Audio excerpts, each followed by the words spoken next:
அவளுக்கும் தமிழென்று பேர் என்றும் அவள் எந்தன் உள்ளத்தில் அசைகின்ற தேர் அசைகின்ற தேர்.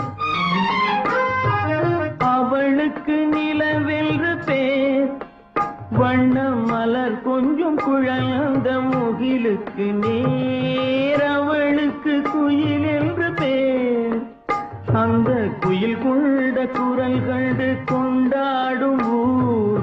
அவளுக்கு அன்பென்று பேர்,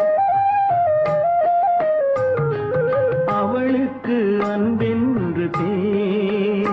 அந்த அன்பென்ற பொருள் நல்ல பெண்மைக்கு வேர், பெண்மைக்கு வேர். அவளுக்கும் தமிழ் என்று பேர் என்றும் அவள் எந்தன் உள்ளத்தில் அசைகின்ற